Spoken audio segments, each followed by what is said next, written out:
Hi! Good afternoon, good morning, good evening, good day kung nasa mga parte kayo ng mundo at welcome sa panibagong vlog.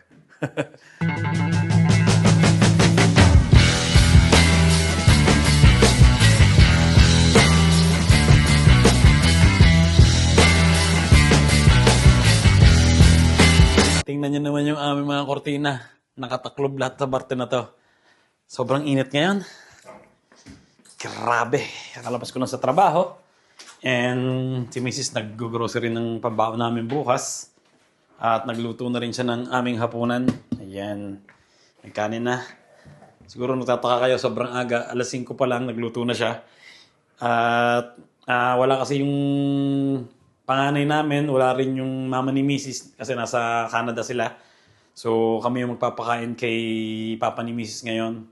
Kasi yung nagbabantay kay papa ay wala ngayon. May pinuntahan yata. So kami ni Mrs. yung magdadala ng hapunan. At mamaya pa naman konti yun. Kakain muna siguro kami ng hapunan dito. Tapos magdadala kami ni Mrs. ng pagkain kay papa. Yan, nagluto na rin si Mrs. ng giniling na karne na may patatas. Nakababa na rin yung aming tenda. Ayan sobrang init dito sa parte na to. At good news, naglalakihan na yung aking mga kalamansi. Pag may lumalabas na ganan, ayan yung maliliit na ganan, pinuputol ko na. Tingnan nyo naman ang resulta. Yung dating maliit, ang laki na. Tingnan nyo yung mga bunga di ba? Naglalakihan. Ayan pa Ayan pa Ayan Bawat sulok may bunga. Di ba? Ayan, tinatanggal ko na yung mga ganan, yung mga bagong labas na mga sanga. Baka maagaw niya pa yung yung dapat ilalaki ng bunga. Baka doon pa mapunta sa mga dahon, di ba? Pinuputol ko siya. Ayan, okay na. Dito yung mga halaman namin. Grabe kasi ang init ngayon. Nagsisimula na talaga ang summer dito sa Italy. So magme-merienda lang ako. Tapos maghahapunan kami. And yun, punta na kami kay Papa. Para magdala ng hapunan kay Papa. At pahinga muna ng konti. Pagkatapos mag-merienda. Nagtataka pala ako dito sa aking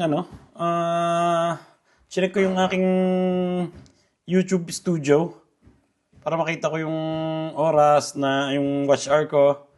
And kasi dati ang watch hour ko halos 1 plus na, 1,000 plus na. Ngayon, nung nakita ko, chinek ko kanina, naging 848 na lang. Patras ang nangyari. Ay, nako. Ano bang nangyayari dito sa aking YouTube? Pero marami naman dumadagdag sa akin subscribers, 2-4 na yung subscribers natin, di ba? Ayan Ang problema lang, dumadagdag yung subscribers ko. Bumababa naman yung watch hour. Tapos nung nakaraang mga linggo, madami nanonood sa akin, umaabot ng 100 plus. Ngayon, biglang bumaba. Hindi ko alam kung bakit. Pero okay lang, di ba? Patuloy lang ang pag-upload. At wala namang problema yon. Mahirap kasi pag masyadong inisip yung watch hour mo na yung ma-monetize ka kagad, di ba? Pag inisip mo yung walang mangyayari sa'yo. Kailangan normal lang. Isipin mo lang na katulad ng ginagawa ko.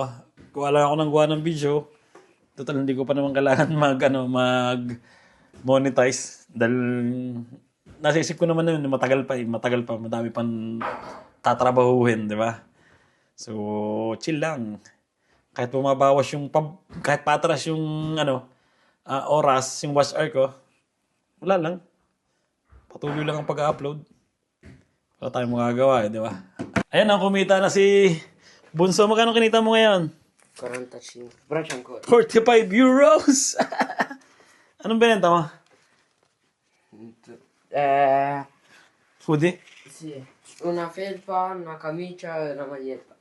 Isang hoodie, isang long sleeve, tsaka isang t-shirt. Ayan ah. Di ba?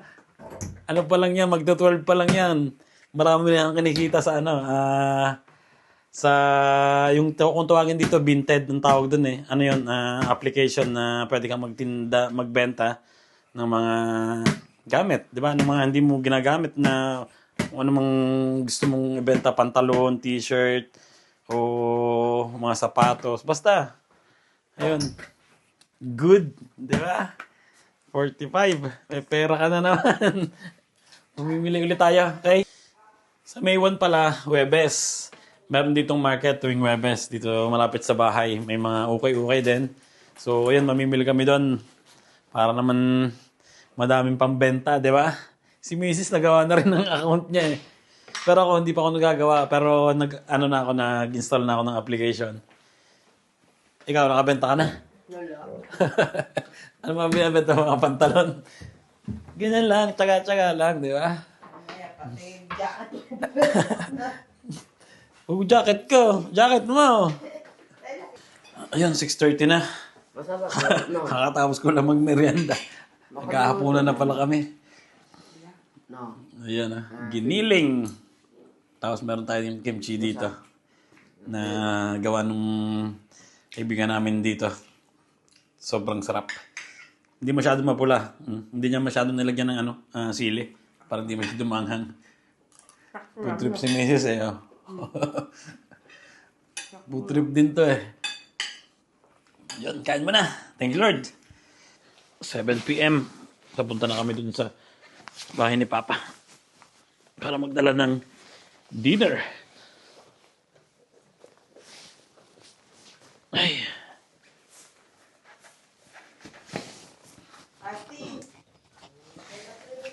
Ayun.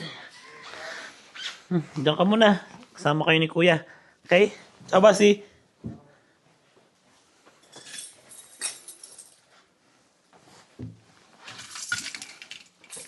(7 p.m. na pero maliwanag pa naman sa labas.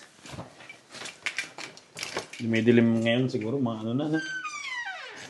8 na o 9.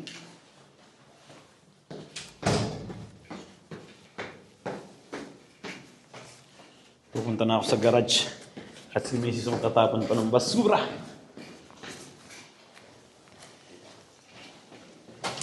Magme-May 1 na. Isang araw na yung itatrabaho. Bakasyon na naman. Di ba? Pagkatas wala na na. Ha? Pagkatapos June 2. June 2? Oo. June 2 bakasyon ulit? Pero isang buwan pa na hintayin.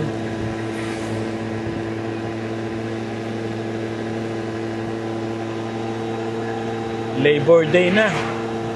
Bilis ng panahon. Sa atin pag May sobrang init na. Tapos mag-uumpisa na yan umulan. Eh yun daw yung sinasabing di ba? Gamot. Unang ulan ng May. Sa amin may Galactic Festival. Magkakaroon na rin ng Galactic Festival. Saan? Sa Mayon doon? Oo. Los Baños? Baños. Dahil malapit ng fiesta. Oo. Magkakaroon na rin ng yung yung Mayo, Flores de Mayo. Di ba? Yun ang masarap sa atin, ang daming event di ba? Katulad sa amin sa Nasugbu, maganda pag summer. Madaming mga event sa park. Tsaka sa dagat. Daming tao sa dagat sa amin. Ramdam na ramdam pagbago ang gulong Mabilis ang motor Kaso nga lang ang tigas. Pag nalulubak, ramdam na ramdam yung matigas na gulong. Nag-uumpisa na yung Nag-uumpisa na yung dito. Yung nakaka-allerging puno. Para siyang may bulak na lumilipad. Tapos sumapasok sa ilong. Ganon dito pag magsa-summer na. Kasi isang puno na madaming bulak. Nakaka-allergy. Si Mrs. may allergy dun Ba't di kaya nagkaka-allergy ngayon? Nakakapagod pala kung meron na akong gamit. Uminom ko na ng gamot. December pala. Nakakaawa yung bunso namin nagkakaroon na rin ng allergy. Batang-bata pa. Kami dalawa ni Marcos, hindi kami nagkaroon ng allergy, kami ni Kuya.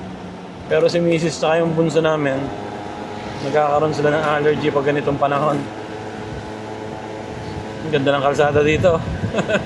ibang bansa ang dating na.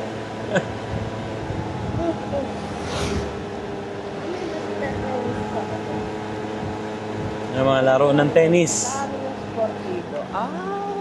Nandito yung mga ibang Sila pala doon. amo ng mga Pilipino. Dito sa kaliwa ko, dito nagtrabaho yung tito kong pinakamatagal na nagtrabaho dito sa lugar na to. Siya nagbabantay ng hacienda na to. Hindi na sila dyan nakatira. Pabahay sila dati dito. Gano'n lang magandang makuha ang dito, trabaho sa Italia. Pagpabahay ka. Dito ba yon? Kabila pa. Kasi jump tax. Wala kang babayarang upa ng bahay. Wala ka rin babayarang kuryente, gas. Dito ngayon kami sa gitna ng kagubatan. Hindi naman to gubat eh. Ganito lang sa kalsada dito. Pero mga nakatira dito, mga bigatin. Mga mayayaman dito, mas gustong tumira sa mga ganitong lugar. Sa mga bundok. Ayaw nila sa mga city. Kaya karamihan ng mayayaman dito. Lalaki ng bahay, oh. Nandito, yung mga trabaho ng mga Pilipino nandito sa mga bundok-bundok. Yung amo ko nga, ang bahay nila mismo nasa bundok. Mga mansion, Mas gusto nilang tumitigil sa bundok kaysa sa mga madadaming tao na city. Maingay, di ba? Eh pag nandito ka, kalmado, tapos ang gaganda ng view, kitang-kita mo yung mga matataas na lugar, di ba? Yun lang ang kahirapan dito pag nagtrabaho ko sa mga ganitong lugar dito sa amin, sa Perugia, Italy. Pag ganito yung trabaho mo, dapat talaga mas maganda may kotse ka. May dumadaan naman bus dito, kaso nga lang madalang. Madalang lang siguro. Oo. Eh pag may kotse ka, saglit lang, di ba? Ayun, malapit na kami sa bahay ni Papa. Puro bundok yung dinaanan namin. Umiwas kasi kami, dumaan sa loob ng city. Traffic kasi doon sa loob.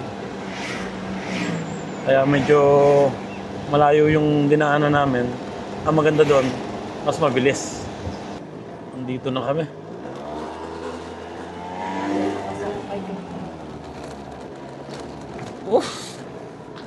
Ang lubak. Sorry, ma. Yan. Ito yung bahay ni Papa sa taas. Ayan yung mga murang dito. Ang upa. Magkano siya yung upa dyan? 50. Ha? 50 euro bon. Dito na kami.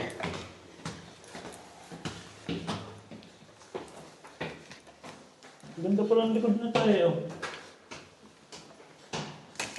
Yung mga tanim. Mga prutas yata yung parang peras eh.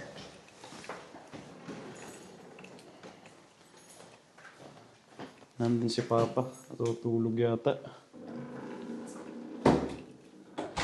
Okay na yung nila. Dati pinasok ng magnanakaw to. Nakakatayo ka na ba? Pinasok nila to pero ngayon may lock na ng maganda. Yan o. Pinasok dati ng magnanakaw yan. Ay. Mainit na ha? Ha? Tama, naka-heater pa si Papa. Tama-tama, may candy. Nalimutan kong mag-toothbrush eh. Babawi na lang sa candy, wala pang laman. Ito, meron. Tingnan niyo yung kusina ni na Papa. Isang maliit na kusina, tsaka isang sala. Tapos isang kwarto lang to. 50 euros ang bayad. Di ba? Okay na. Nakasulat dito lahat ng ni Papa, oh. Gamot. May nag-aalaga kasi kay Papang, yung pamangkin ko, Pilipino. Eh, wala ngayon. May pinuntahan. Kaya kami yung papano ngayon, hapunan. Yun, nakaupo na si Papa sa wheelchair. Nagay kayo kay Kuya Mark. Nanonood palagi si Kuya Mark. Ganda naman pala ako. Iniinit na ni Mrs. yung ulam ni Papa. Pumalog nga na, pumalog. Kalderetang kambing. Tapos mamaya tayo. Nakain kayo nun? Bago matulog. Asan yung pang ganto dito? Kalderetang kambing ang dala namin. Ha? Bihis na. Papahinga na si Papa.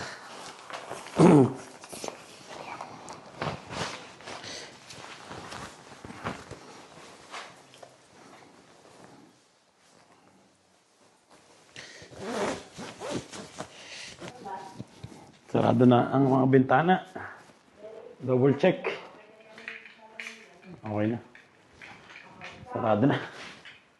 Let's go. 9 na yata. 9 ng gabi.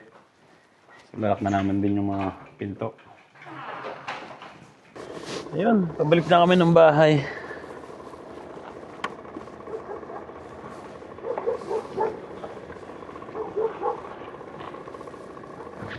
Dito na kami dadaan sa loob ng city. At mahirap nang dumaan doon sa dinaanan namin kanina. Madaling doon. Baka kung sino pa makakasalubong natin doon. Malimit din kasi dito yung mga yung mga baboy ramo sa kalsada. Eh sobrang magubat doon. Kaya dito na lang tayo sa city. At least wala tayong makakasagupang doon, yung man. Susubukan ko pala yung night mode ng camera na to. Dadaan kami sa talagang sobrang dilim na kalsada. Pero ngayon marami pang ilaw. So pagka malapit na kami, sasabihin ko sa inyo pag naka night mode na, kung maliwanag pa rin. Ayan, nandito na tayo. Malapit na to sa bahay. Kaya lipat na natin sa night mode. Ayan, naka night mode na yung camera namin. Ito yung DJI Action Cam. Action 5 yata. Pro. Kailangan natin mag-focus sa kalsada, di ba? Pero dito, ito yung literal na madilim na kalsada. May makukuhanan ka dyan. Baka may makuhanan daw tayong mga nakaangkas na na tao na tingin ka sa likuran mo, baka may nakaangkas. Dilim dito sa kalsada na to. Yan. Ang tanging ilaw lang namin yung sa unahan. Pero may kotse sa likod kaya medyo maliwanag